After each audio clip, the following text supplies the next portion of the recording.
les fruits et légumes que tu trouves sur ta table n'ont pas toujours été comme tu les connais aujourd'hui.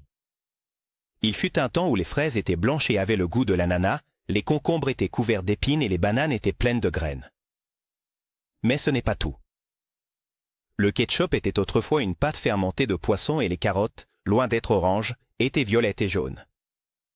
Peux-tu imaginer comment l'ingéniosité humaine a transformé ces aliments de manière si radicale? Numéro 1. Ketchup. Une histoire d'évolution.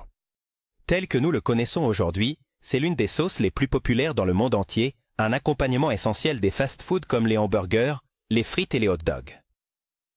Cependant, son origine est bien plus ancienne que la plupart ne pourraient l'imaginer et est remplie de transformations au fil des siècles. L'histoire du ketchup commence dans la Chine ancienne, vers l'an 300 avenue Jésus-Christ. À cette époque, les habitants de la région ont développé une sauce fermentée à base de poissons salés et d'anchois, qu'ils appelaient quichap, ou ketchup, des mots qui signifiaient littéralement sauce de poisson. Ce condiment était utilisé pour rehausser le goût de divers plats, et bien que le mélange puisse sembler peu appétissant selon les normes modernes, il était très apprécié à son époque. Ce premier ketchup n'avait absolument rien à voir avec les tomates, ni même avec la douceur ou la texture que nous associons maintenant à cette sauce. Au fil des siècles, le ketchup a réussi à franchir les frontières de l'Asie, arrivant en Europe au cours du XVIIIe siècle. Dans ce nouveau contexte, les chefs européens ont tenté de recréer la recette originale, mais le manque d'accès à certains ingrédients a conduit à la création de diverses variantes. L'une des versions les plus populaires de cette époque était le ketchup aux champignons, qui consistait en un mélange de champignons, d'échalotes et d'épices. D'autres expérimentations incluaient une variante sucrée qui était servie en accompagnement pour les puddings et desserts. Il y avait même des recettes basées sur la fleur de sureau et le réfort. Le grand changement dans l'évolution du ketchup a eu lieu en 1812, lorsque James Mease, un horticulteur américain, a écrit la première recette connue de ketchup à la tomate. Bien que novatrice, cette version n'était pas populaire en raison d'un détail préoccupant. On utilisait du goudron de huilla pour intensifier la couleur rouge de la sauce. Ce composant était hautement toxique et, heureusement, il n'a pas tardé à être éliminé de la formule. Le véritable élan pour le ketchup est arrivé au XXe siècle, spécifiquement en 1904, lorsque l'entreprise Heinz a décidé de perfectionner la recette. Ils ont créé une version sûre, à base de tomates fraîches, qui éliminait complètement toute substance nocive. De plus, Heinz a introduit des techniques modernes de mise en bouteille et de conservation qui ont permis de porter le produit à plus de foyers et de garantir sa fraîcheur pendant de longues périodes. Cette innovation a marqué le début de la popularité mondiale du ketchup et l'a établi comme un élément de base sur les tables de millions de personnes. Numéro 2. Cherries. L'un des fruits les plus reconnus et appréciés au niveau mondial, elles n'ont pas toujours été comme nous les connaissons. Leur histoire est un mélange d'évolution naturelle et de manipulation humaine qui a donné lieu à la version actuelle. Rouge, douce et juteuse. Cependant, les fraises d'il y a des milliers d'années avaient un aspect et un goût complètement différents. À leur début, les fraises étaient connues sous le nom de baie purin. Ces fruits étaient blancs, de grande taille et avec un goût acide qui rappelait l'ananas. Ce type de fraise primitive était à l'origine cultivé en Amérique du Sud, spécifiquement dans les régions d'Argentine et du Chili, où le peuple mapuche les domestiquait déjà depuis des siècles. Bien qu'elles paraissent étranges aujourd'hui, ces fruits jouaient un rôle fondamental dans l'alimentation et la culture des communautés locales. Le destin de ces fraises a pris un tournant radical en 1714, lorsqu'un espion français en Amérique du Sud, intrigué par ces fruits uniques, a décidé de les emmener avec lui en Europe. Ce contrebande a marqué le début de la transformation de la fraise. Une fois en Europe, les purabéries ont été croisées avec une variété de fraises sauvages, connue sous le nom de fraise de Virginie, qui poussait sur la côte nord-africaine. Et elle était plus petite, mais très résistante. Cette combinaison a donné naissance à une nouvelle variété de fraises, plus grande, de couleur rouge, brillante et beaucoup plus sucrée. Le succès de ce croisement a été si grand que, ironiquement, les fraises rouges sont retournées en Amérique du Sud, où elles ont largement remplacé les purin-berries originales. Cette invasion botanique a fait que les anciennes fraises blanches sont devenues beaucoup plus difficiles à trouver, les transformant en une rareté. Cependant, elles existent encore dans certaines fermes sélectionnées d'Amérique du Sud, où elles sont préservées comme une curiosité historique et botanique. La fraise rouge que nous connaissons aujourd'hui a continué d'évoluer en Europe, grâce à l'intérêt des horticulteurs qui cherchaient à la rendre encore plus grande et plus sucrée. Numéro 3. Ananas. Ce sont des fruits tropicaux appréciés pour leur douceur et leur fraîcheur, mais leur histoire et leur évolution sont bien plus complexes que ce que nous pourrions imaginer. Ces fruits, qui sont aujourd'hui synonymes de paradis tropicaux et de cocktails exotiques, ont une origine modeste et une transformation surprenante. Les origines de l'ananas remontent à une plante appelée Bromia pinguino, qui pousse en Amérique centrale. Cet ancêtre de l'ananas moderne produisait un fruit minuscule connu sous le nom de piñela. Bien que petit, ce fruit était incroyablement acide, au point d'être immangeable, à moins de le diluer dans de l'eau. Un autre ancêtre possible de l'ananas est l'ananas comosa, également connu sous le nom d'ananas nain. Un fruit plus petit et amer que l'on trouve encore dans les régions du Paraguay et du Brésil. À travers des siècles de culture sélective, les ananas ont été transformés en fruits plus gros, sucrés et moins acides. Ce processus a été impulsé par les communautés indigènes d'Amérique centrale et du Sud qui ont vu le potentiel de l'ananas comme aliment et symbole culturel. De plus, les ananas n'étaient pas seulement appréciés pour leur goût, mais aussi pour leur résistance et leur capacité à s'adapter à divers climats tropicaux. La rencontre des ananas avec le monde occidental a eu lieu lors du voyage de Christophe Colomb en Amérique, en 1493. Colomb et son équipage ont découvert ce fruit dans les Caraïbes et ont été fascinés par son goût unique. Les ananas sont rapidement devenus un symbole d'hospitalité et de luxe en Europe, où ils étaient cultivés dans des serres spéciales et servis lors de banquets royaux. Malgré leur succès, les ananas ont continué à évoluer. De nos jours, il existe des variétés uniques, comme l'Ananus bractetu, également connu sous le nom d'ananas rouge, dont la peau est comestible et présente une couleur vive qui contraste avec les ananas traditionnels. De plus, des méthodes de culture ont été développées pour permettre leur production massive, ce qui en a fait un aliment accessible dans le monde entier. Bien que les ananas modernes soient le produit de siècles de manipulation, leurs racines dans la Bromeliaceae pinguino et l'ananas comosus nous rappellent leurs débuts modestes. Leur évolution est un témoignage de l'ingéniosité humaine et de l'impact que l'agriculture peut avoir sur les aliments que nous apprécions au quotidien. Numéro 4. Pastèque. Ces fruits, sucrés et juteux qui rafraîchissent les journées chaudes, ont un passé étonnamment différent. Bien qu'aujourd'hui elles soient emblématiques pour leur pulpe rouge et leur écorce verte, leur apparence et leur goût n'ont pas toujours été ainsi. L'évolution des pastèques est un exemple fascinant de la manière dont la domestication humaine peut transformer complètement un aliment. Il y a environ 4000 ans, les premières pastèques ont été domestiquées dans le nord-est de l'Afrique. Cependant, ces fruits étaient très différents de ceux que nous connaissons aujourd'hui.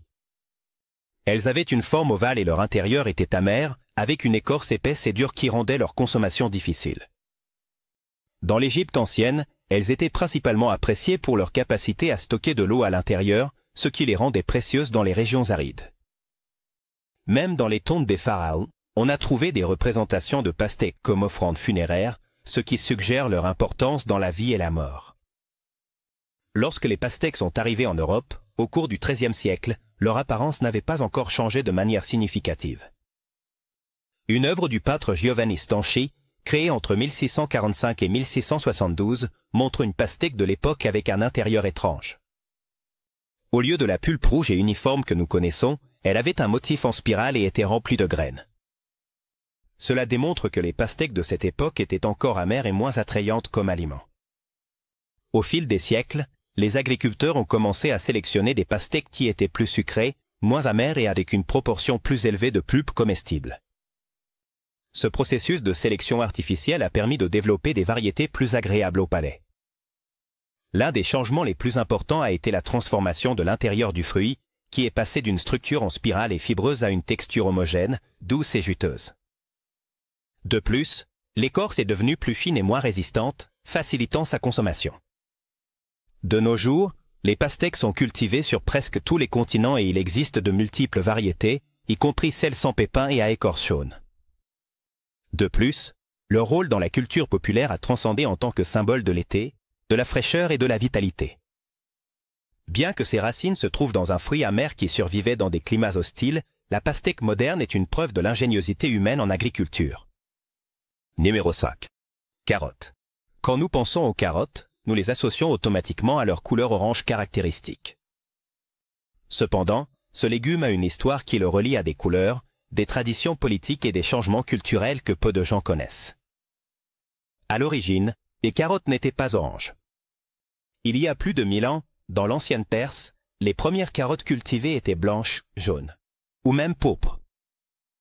Ces couleurs variaient selon les mutations génétiques naturelles qui se produisaient dans les plantes.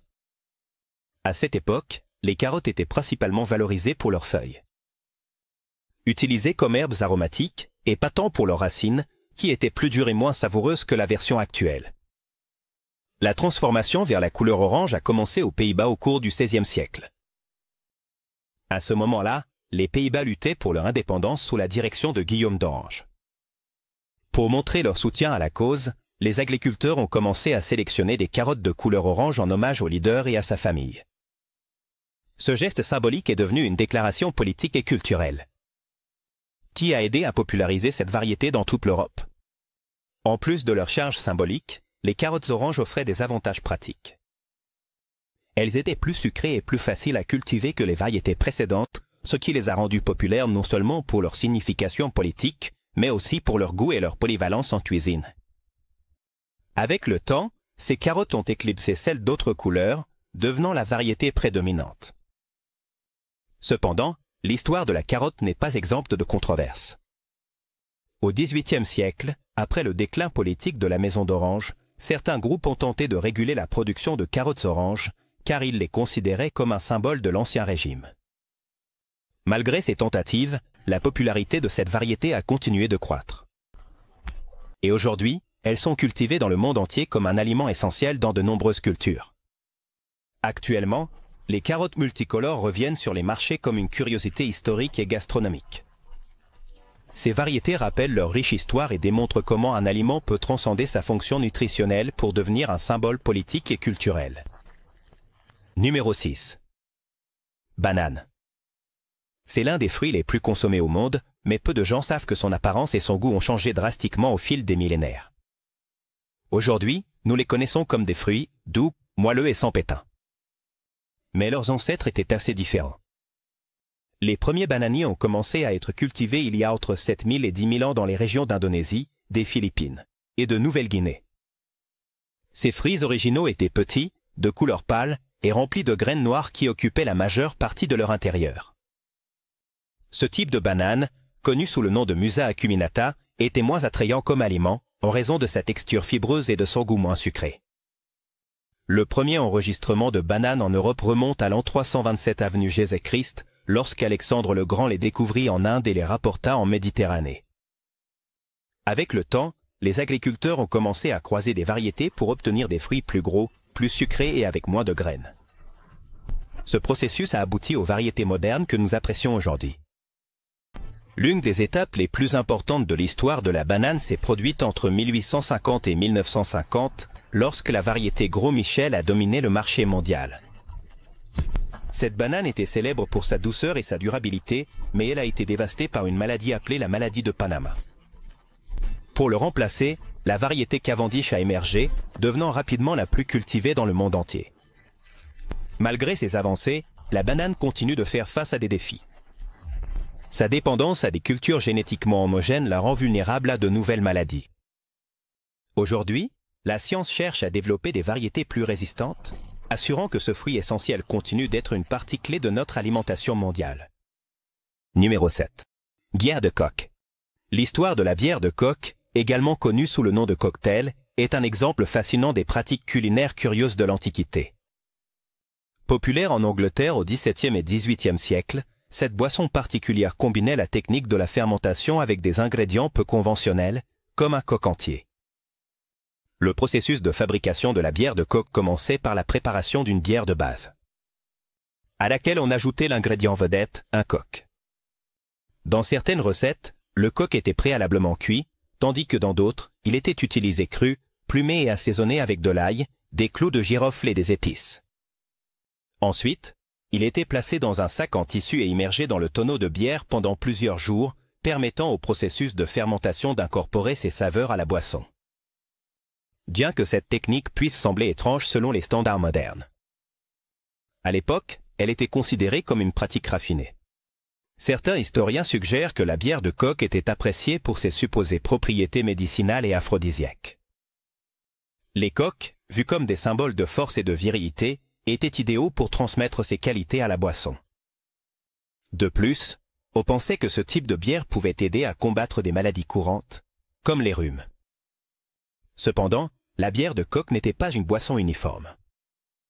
Les méthodes de préparation variaient largement selon la région et la préférence du brasseur. Dans certains cas, le coque était remplacé par d'autres ingrédients, comme des raisins secs ou des herbes aromatiques, qui complétaient les saveurs du mélange. Il existait même des versions plus sophistiquées destinées aux classes supérieures, qui incluaient des ingrédients exotiques et un processus de préparation plus élaboré. Au fil des siècles, la popularité de la bière de coque a commencé à décliner. Les méthodes modernes de fermentation et l'apparition de nouvelles boissons alcoolisées ont supplanté cette ancienne pratique. De plus, les croyances concernant ces bienfaits médicinaux ont perdu de leur crédibilité avec le temps. Numéro 8. Titane. Ils sont l'un des aliments les plus polyvalents de nos jours. Présents aussi bien dans les salades que dans les traitements de spa.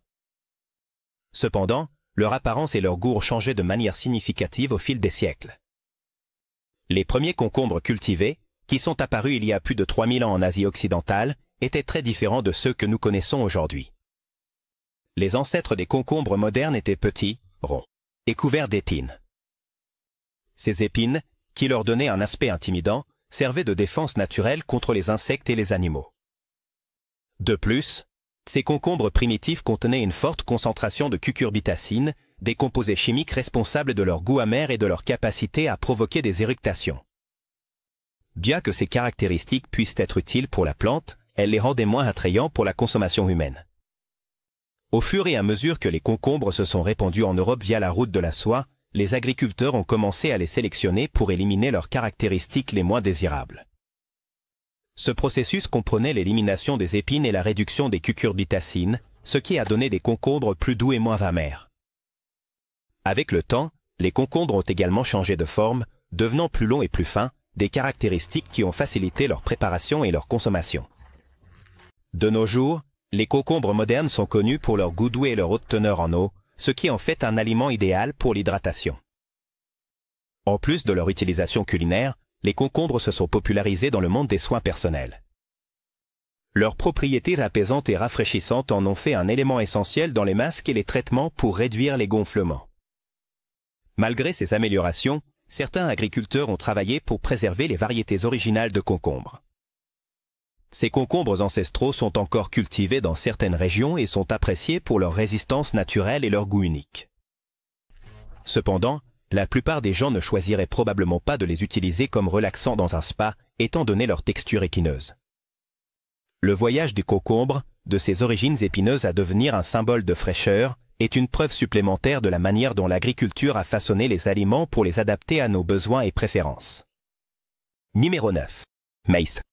C'est l'une des cultures les plus importantes au monde, présente dans d'innombrables plats et produits. Ils ont changé drastiquement depuis leur début modeste. Il y a entre 6000 et 10 000 ans, le maïs moderne a émergé d'une plante appelée théosinte, qui poussait à l'état sauvage dans ce qui est d'aujourd'hui le Mexique. Le théosinte était très différent du maïs actuel. Ses grains étaient petits, durs, et protégés par une coque épaisse qui rendait leur consommation difficile. De plus, son apparence ressemblait plus à celle d'une herbe qu'à celle d'un épi. Malgré ces limitations, les communautés indigènes de la région ont reconnu son potentiel et ont commencé à le cultiver. Le processus de domestication du théosinte a été lent et méticuleux. Les agriculteurs ont sélectionné des plantes avec des grains plus gros et moins de coque, ce qui a permis à l'épi de croître et de devenir plus facile à récolter. Ce travail a abouti au maïs que nous connaissons aujourd'hui, avec des grains tendres, juteux et pleins d'amidon. Le maïs est devenu non seulement un aliment de base, mais aussi un symbole culturel et spirituel pour de nombreuses civilisations précolombiennes. Avec l'arrivée des colonisateurs européens, le maïs s'est rapidement répandu dans le monde entier. En Europe, en Afrique et en Asie, il s'est adapté à différents climats et usages culinaires, se consolidant comme une culture clé. Aujourd'hui, le maïs est utilisé non seulement pour l'alimentation humaine, mais aussi pour la production de biocarburants, de plastiques biodégradables et d'aliments pour animaux. Le lien génétique entre le théosinte et le maïs moderne a été confirmé par des scientifiques au XXe siècle, démontrant comment l'intervention humaine a transformé cette plante en l'une des cultures les plus polyvalentes et essentielles pour l'humanité. Aujourd'hui, chaque épi est un rappel de l'ingéniosité agricole de nos ancêtres. Numéro 10. Les dindes, protagonistes incontestés de la fête de Thanksgiving aux États-Unis. Elles n'ont pas toujours été aussi grandes que celles que nous connaissons aujourd'hui. Leur évolution, stimulée par l'élevage sélectif et le commerce, les a transformés d'oiseaux modestes en géants culinaires en seulement quelques décennies. Au XIXe siècle, la dinde n'était pas le choix principal pour les dîners de Thanksgiving. À la place, on préférait des plats comme le cerf, le coq ou le canard. Cependant, vers les années 1850, la dinde a commencé à gagner en popularité grâce à sa taille adéquate pour nourrir de grandes familles et à sa disponibilité dans les fermes locales. Dans les années 60, la dinde moyenne pesait environ 15 livres, soit presque la moitié du poids des dindes actuelles. Cette augmentation significative est due aux avancées dans l'élevage sélectif, où les agriculteurs ont privilégié des caractéristiques comme la taille et la quantité de viande.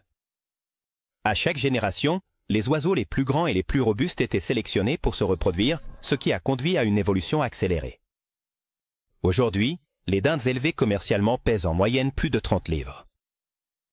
Ce qui en fait de véritables géants comparés à leurs ancêtres. Bien que cette transformation ait augmenté la production de viande, elle a également apporté des défis. Les dindes modernes sont souvent moins agiles et ont des difficultés à se reproduire naturellement, ce qui les rend dépendantes de méthodes comme l'insémination artificielle pour maintenir leur population. En plus de la taille, les dindes ont évolué en termes de saveur et de texture. Les variétés actuelles sont conçues pour offrir une viande plus tendre et moins grasse, s'adaptant aux préférences des consommateurs. Cependant, cette transformation a suscité des critiques de la part de certains défenseurs de l'agriculture traditionnelle, qui soutiennent que ces oiseaux ont perdu une partie de leur essence originale. En parallèle, les dindes sauvages, qui conservent de nombreuses caractéristiques de leurs ancêtres, continuent d'habiter les forêts et les champs d'Amérique du Nord. Bien qu'elles soient plus petites et plus agiles que leurs homologues commerciales, elles représentent un lien avec l'histoire naturelle de cet oiseau. L'histoire de la dinde moderne est un témoignage de la façon dont l'intervention humaine peut façonner les animaux pour répondre aux demandes culturelles et commerciales. D'un oiseau petit et agile à un géant de ferme, la dinde reflète notre capacité à transformer la nature en fonction de nos besoins. Numéro 11. Aubergines. Connues pour leur couleur violette caractéristique, elles ont un passé qui surprend beaucoup de gens. Ce fruit, souvent considéré comme un légume, n'a pas toujours eu la forme et la couleur que nous l'y associons. De nos jours. En fait, son nom vient de son apparence originale, qui rappelait un œuf. Les premières aubergines ont été cultivées il y a plus de 2000 ans dans les régions de l'Inde et de la Chine. Ces variétés primitives étaient petites, rondes et d'une couleur blanc pâle. Bien que cela nous semble étrange aujourd'hui, ces caractéristiques les ont rendues populaires à l'époque, notamment pour leurs usages médicinaux. On croyait que les aubergines pouvaient traiter une variété de maux. Des maux de tête aux problèmes digestifs. Avec le temps, les aubergines ont commencé à voyager à travers le monde. Au cours du XXe siècle, les Maures ont introduit ce fruit en Europe, où sa culture s'est rapidement étendue. Cependant, ce n'est qu'au XVIe siècle qu'elles sont arrivées en Amérique, après les voyages des explorateurs européens. Malgré leur présence sur le continent, les aubergines n'étaient pas populaires dans l'alimentation quotidienne en raison de leur goût amer. L'évolution des aubergines vers les variétés modernes a été un processus lent. Grâce à la sélection agricole, les agriculteurs ont réussi à augmenter la taille du fruit, à améliorer son goût et à développer une texture plus douce. Ce processus a également abouti à la couleur pourpre caractéristique, qui est due à une haute concentration d'anthocyanines, des pigments naturels présents dans leur peau. De nos jours, les aubergines sont un ingrédient polyvalent dans la cuisine internationale. Elles sont utilisées dans des plats comme la moussaka grecque, la ratatouille française et les aubergines à la parmesane italienne. De plus, les variétés blanches et rondes originales existent toujours, bien qu'elles soient moins courantées, souvent considérées comme une curiosité culinaire. L'histoire des aubergines est un exemple parfait de la façon dont les aliments peuvent se transformer. Non seulement dans leur apparence, mais aussi dans leur rôle au sein de la culture et de la gastronomie. Numéro 12. Bethe. L'un des légumes les plus courants dans notre alimentation, elle a une histoire qui remonte à plus de 2500 ans. Bien qu'aujourd'hui elle soit un aliment de base dans les salades et les accompagnements, ses débuts étaient plus liés à la médecine qu'à la gastronomie. Les premiers enregistrements de la laitue proviennent des régions du sud-ouest de l'Asie. La plante originale, connue sous le nom de Thusa seriola, était remarquablement différente des variétés modernes. Elle avait des feuilles pointues et une structure plus rigide, ce qui lui a valu le surnom de plante de la boussole, en raison de la façon dont ses feuilles s'étendaient vers l'extérieur. Cette laitue primitive était appréciée pour sa résistance et sa capacité à pousser dans des climats arides. Lorsque la laitue est arrivée en Méditerranée, elle est devenue une culture importante grâce au climat favorable de la région. Les anciens Égyptiens, Grecs et Romains l'utilisaient non seulement comme aliment, mais aussi comme remède médicinal. Sa sève, connue sous le nom de lactucarium, avait des propriétés sédatives et était utilisée pour traiter une variété de maux, de l'insomnie aux douleurs rénales. Pendant le Moyen Âge, la laitue s'est popularisée en Europe, notamment grâce à sa polyvalence. Au fur et à mesure que les agriculteurs expérimentaient sa culture, ils ont commencé à développer des variétés plus douces et feuillues, idéales pour la consommation brute. Ce processus a marqué le début de la transition de la laitue de son usage médicinal à son utilisation comme aliment quotidien. En Amérique, la laitue a été introduite par les colons européens au XVIIe siècle, mais elle ne devint une culture prédominante qu'au XIXe siècle. L'amélioration des techniques agricoles a permis sa production massive, la rendant ainsi plus accessible aux classes ouvrières. Aujourd'hui, la laitue se retrouve dans une grande variété de plats à travers le monde, des hamburgers aux salades sophistiquées et gastronomiques. Bien qu'elle ait perdu son rôle de remède médicinal, elle reste une source importante de fibres et de vitamines, en plus d'être un rappel de la façon dont les aliments peuvent évoluer avec le temps pour s'adapter à nos besoins.